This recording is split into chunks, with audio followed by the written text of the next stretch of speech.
بسم اللہ الرحمن الرحیم۔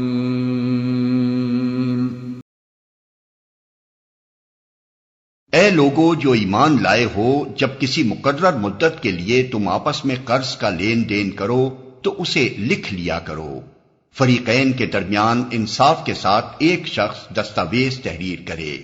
جسے اللہ نے لکھنے پڑھنے کی قابلیت بخشی ہو اسے لکھنے سے انکار نہ کرنا چاہیے۔ وہ لکھے اور املا وہ شخص کرائے جس پر حق آتا ہے، یعنی قرض لینے والا، اور اسے اللہ اپنے رب سے ڈرنا چاہیے کہ جو معاملہ طے ہوا ہو اس میں کوئی کمی بیشی نہ کرے۔ لیکن اگر قرض لینے والا خود نادان یا ضعیف ہو یا املا نہ کرا سکتا ہو تو اس کا ولی انصاف کے ساتھ املا کرائے۔ پھر اپنے مردوں میں سے 2 آدمیوں کی اس پر گواہی کرا لو، اور اگر 2 مرد نہ ہوں تو 1 مرد اور 2 عورتیں ہوں، تاکہ ایک بھول جائے تو دوسری اسے یاد دلا دے۔ یہ گواہ ایسے لوگوں میں سے ہونے چاہیے جن کی گواہی تمہارے درمیان مقبول ہو۔ گواہوں کو جب گواہ بننے کے لیے کہا جائے تو انہیں انکار نہ کرنا چاہیے۔ معاملہ خواہ چھوٹا ہو یا بڑا، میعاد کی تعیین کے ساتھ اس کی دستاویز لکھوا لینے میں تساہل نہ کرو۔ اللہ کے نزدیک یہ طریقہ تمہارے لیے زیادہ مبنی بر انصاف ہے۔ اس سے شہادت قائم ہونے میں زیادہ سہولت ہوتی ہے اور تمہارے شکوک و شبہات میں مبتلا ہونے کا امکان کم رہ جاتا ہے۔ ہاں، جو تجارتی لین دین دست بدست تم لوگ آپس میں کرتے ہو اس کو نہ لکھا جائے تو کوئی حرج نہیں، مگر تجارتی معاملے طے کرتے وقت گواہ کر لیا کرو۔ کاتب اور گواہ کو ستایا نہ جائے، ایسا کرو گے تو گناہ کا ارتکاب کرو گے۔ اللہ کے غضب سے بچو، وہ تم کو صحیح طریقے عمل کی تعلیم دیتا ہے اور اسے ہر چیز کا علم ہے۔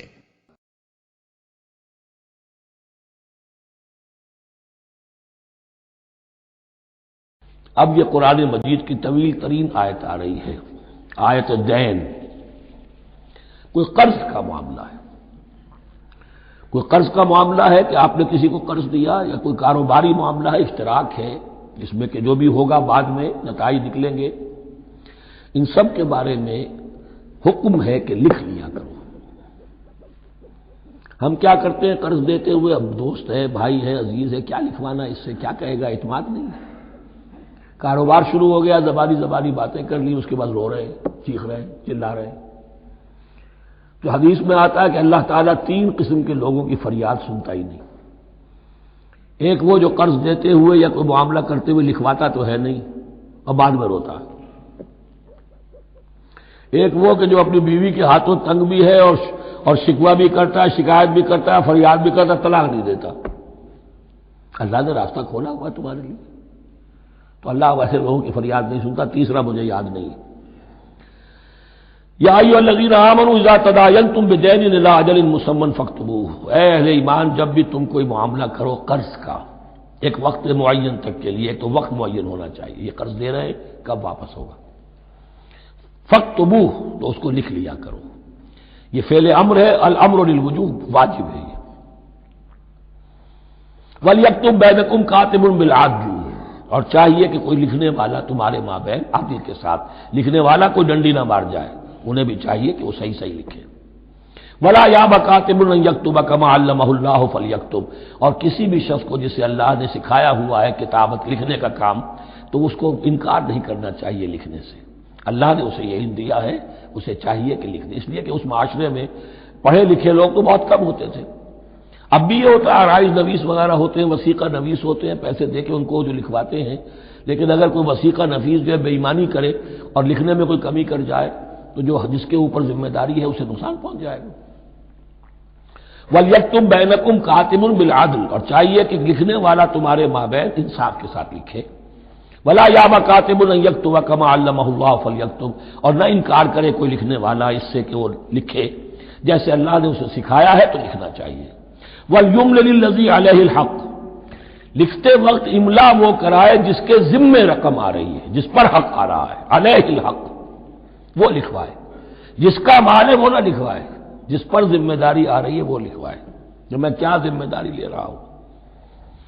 وَلْيَتَّقِ اللَّهَ رَبَّهُ، اور اللہ سے ڈرتا رہے اپنے رب سے۔ ولا یبخس منہ شیئا، اور لکھوانے میں اس میں سے کوئی شے کم نہ کر دے۔ فإن كان الذي عليه الحق سفيا، اب اگر وہ جو مقروض ہے، جو قرض لے رہا ہے، جس کے ذمے کوئی ذمہ داری آ رہی ہے، وہ ناسمجھ ہے یا بوڑھا ہے، ضعیف ہے، اور لا يستطيع ان يمل، یا اس کے اندر یہ اتنی صلاحیت نہیں ہے کہ املا کرا سکے، یہاں املا کے معنی میں ہے، ہوا فلیملل ولیہ بالعدل، تو اگر وہ نہیں املا کرا سکتا تو اس کا کوئی ولی ہو، اس کا کوئی وکیل ہو، اس کا کوئی اٹارنی ہو، وہ اس کی طرف سے اس کو لکھوائے۔ واستشہدوا شہیدین من رجالکم، یہ ایک آیت چل رہی ہے ابھی، پورے رکوع کے اوپر ایک آیت پھیلی ہوئی ہے، سوائے آخر میں تھوڑا سا حصہ دوسری آیت آئے گی۔ واستشہدوا شہیدین من رجالکم، اور گواہ بنا لیا کرو دو اپنے مردوں میں سے، فإن لم یکونا رجلین، اور اگر دو مرد دستیاب نہ ہو، فرجل وامرأتان، تو ایک مرد اور دو عورتیں، ممن ترضون من الشہداء، اور وہ بھی دونوں کے نزدیک مقبول ہوں شہداء، کہ ہاں دونوں کو اعتماد ہے ان پر۔ اب یہ جو سوال آ گیا کہ ایک مرد کی جگہ دو عورتیں، دو مرد یا پھر ایک مرد کا ہونا تو لازم ہو گیا، محض عورت کی گواہی نہیں چلے گی، لیکن اس کا آیا مسئلہ ہر قسم کے معاملے کا ہے یا قرض اور مالی معاملات میں وثیقہ نویسی کا، یہ ایک علیحدہ مسئلہ ہے، یہ تو باتیں پھر فقہا کے ہاں تفصیل سے ملتی ہیں، لیکن یہ مسئلہ موجود ہے کہ دو مرد، اور اگر دو مرد دستیاب نہ ہو تو ایک مرد اور دو عورتیں، تو سوال تو پیدا ہو گیا کہ کیا عورت کی گواہی عادی ہے؟ ان تضل احداہما فتذکر احداہما الاخری، مبادا ان میں سے کوئی ایک بھول جائے تو یاد کرا دے دوسری۔ عقلی سوال پیدا ہو گیا، کیا مرد نہیں بھول سکتا؟ کیا جواب ہے اس کا؟ جواب یہ ہے کہ واقعتاً اللہ تعالیٰ نے عورت کے اندر نسیان کا مادہ زیادہ رکھا ہے۔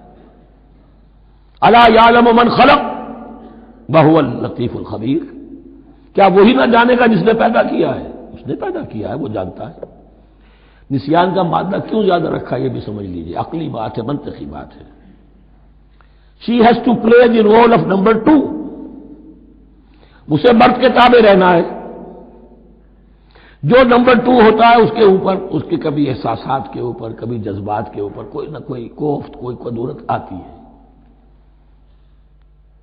اور اس میں اللہ تعالیٰ نے ان کا سیفٹی والو رکھا ہوا، بھول جانا، اگر بھولنا نہ ہو، یاد بازی عذاب ہے یا رب، چھین لے مجھ سے حافظہ میرا، یہ نسیان جو ہے یہ بھی ایک بہت بڑی نعمت ہے، ورنہ تو کوئی صدمہ دل سے اتری نا، کوئی غصہ کبھی ختم ہوئی نا، تو بھولنے کا معاملہ یہ سیفٹی ویلو اللہ نے عورت میں زیادہ رکھا ہے، اس لیے کہ اسے مرد کے تابع ہو کر رہنا ہے، اور جب تابع ہو کر رہنا ہے تو اسے زیادہ اس کے احساسات پہ، جذبات پر زیادہ مواقع آئیں گے کہ اس کو کچھ زخ پہنچے، اس کے لیے یہ سیفٹی ویلو کے نسیان ہے، یہ زیادہ رکھ دیا گیا ہے۔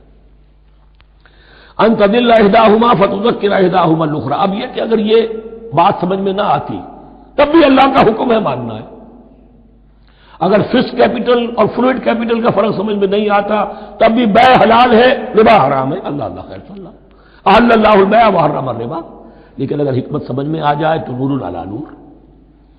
ولا یاب الشہداء اذا ما دعوا، اور نہ انکار کریں گواہ جب کہ ان کو بلایا جائے، اب گواہی کے لیے بلایا جائے تو گواہ نہیں آ رہے، نخرہ کر رہے، نہیں، ان کو آنا چاہیے۔ ومن اسلم ممن کتم شہادۃ من اللہ، جو اللہ کی کوئی گواہی جو ہے اگر چھپائی ہے تو بہت بڑا ظلم ہے۔ ولا تسأموا، اور اس سے تھکو مت، کسل مت کرو، سستی مت کرو، ان تکتبوہ، کہ تم لکھو اسے، صغیرا او کبیرا، چاہے چھوٹا معاملہ ہو چاہے بڑا ہو، الی اجلہ، وقت معین کے لیے، اتنا قرض دے رہا ہوں، اتنے وقت میں آپ نے مجھے لوٹانا ہے، اس کے بعد آپ بڑھا سکتے ہیں، آپ دیکھ سکتے ہیں، اسے مزید مہلت دے سکتے ہیں، ایسے ہی حالات ہیں تو آپ معاف بھی کر سکتے ہیں، لیکن یہ کہ جب لکھنا ہے، حکم دیا جا رہا ہے تو اس میں اجل معین ہو، الی اجلہ، اور اس میں چھوٹے بڑے کی تفریق نہ کرو، چاہے چھوٹا مسئلہ بڑا لکھ لو، ذالکم اقسط عند اللہ، یہ اللہ کے نزدیک بھی زیادہ مبنی بر انصاف ہے، واقوم للشہادہ، اور گواہی کے لیے زیادہ قوی ہوگا اور زیادہ درست ہوگا، لکھی ہوئی شے ہوگی تو اب معاملہ جو ہے بہت واضح رہے گا، ورنہ زبانی یادداشت کے اندر کہیں کہیں جو ہے تعبیر ہی میں فرق ہو جاتا۔ وعدنا اللہ ترتابو، اور یہ اس کے بہت قریب ہے کہ تم بھولو گے نہیں، الا ان تکون تجارۃ حاضرۃ تدیرونھا، الا یہ کہ کوئی لین دین ہو، تجارت ہو جو حاضر ہوتی ہے دست بدست، آپ نے سودا دیا، اس نے پیسے دے دیے، اب کیش بھی وہ دے دیجئے یا آپ دینا چاہیں تو، ورنہ یہ شریعت میں لازم نہیں ہے۔ اگر ایسا دست بدست کا معاملہ ہے تو پھر یہ ہے کہ وہ تو ہو گیا ایکسچینج، وہ مال جو ہے دکاندار نے مال دیا، آپ نے پیسے دے دیے، اس کے لکھنے کی ضرورت نہیں ہے۔ الا ان تکون تجارۃ حاضرۃ تدیرونھا بینکم، تو اگر وہ تجارت ہو کہ نقد تمہاری چلتی ہے، آپس میں لین دین ہو رہا ہے، فلیس علیکم جناح الا تکتبوها، تو کوئی حرج نہیں ہے تم پر کہ اسے نہ لکھو۔ واشهدوا اذا تبایعتم، اور گواہ بنا لیا کرو جب کوئی مستقبل کا سودا کرو۔ یہ بیع سلم جو ہوتی ہے یہ مستقبل کا سودا ہے، قرض کا سودا ہے۔ بیع سلم بھی ایک طرح کا قرض ہے۔ آج آپ طے کرتے ہیں کسی شخص سے، کسی کاشتکار سے، زمیندار سے کہ اگلا موسم جو آئے گا فصل کا، گیہوں کی فصل کا، تو اتنے روپے من کے حساب سے 500 من گندم میں آپ سے لوں گا، یہ بیع سلم کہلاتی ہے، اور اس میں لازم ہے کہ پوری قیمت ابھی ادا کر دیں۔ لیکن اس میں بھی کہ اس وقت آپ کو اتنی گندم دینی ہے، اس کو لکھوا لو اور اس پر 2 گواہ بنا لو۔ واشهدوا اذا تبایعتم ولا يضار كاتب ولا شہید، اور نہ نقصان پہنچایا جائے کسی لکھنے والے کو یا گواہ کو، اور نہ نقصان پہنچائے کوئی لکھنے والا یا گواہ۔ یہ ضارہ دونوں کے لیے آ جائے گا، یہ معروف بھی ہے اور مجور بھی ہے۔ نہ ضرر پہنچایا جائے اور نہ ضرر پہنچائے، نہ کوئی کاتب اور نہ کوئی شہید گواہ۔ وَإِن تَفْعَلُوا، اگر تم ایسا کرو گے، نقصان پہنچاؤ گے، فَإِنَّهُ فُسُوقٌ بِكُمْ، تو یہ تمہارے لیے بہت بڑے گناہ کی بات ہوگی۔ وَاتَّقُوا اللَّهَ، اللہ سے ڈرو، وَيُعَلِّمُكُمُ اللَّهُ، اللہ تمہیں تعلیم دے رہا ہے، وَاللَّهُ بِكُلِّ شَيْءٍ عَلِيمٌ، اللہ ہر چیز کا علم رکھنے والا ہے۔ یہ ایک آیت ہوئی ہے، آخری پارے کی میرا غیر 4 5 6 صورتیں جمع کر لے تو جا کر یہ ایک آیت کا حجم برابر ہوگا۔ جو میں نے کہا تھا کہ آیات کی تعیین توقیفی ہے، یہ ہمارے حساب کتاب سے، گرامر سے، منطق سے، علم بیان سے کسی سے کوئی تعلق نہیں ہے۔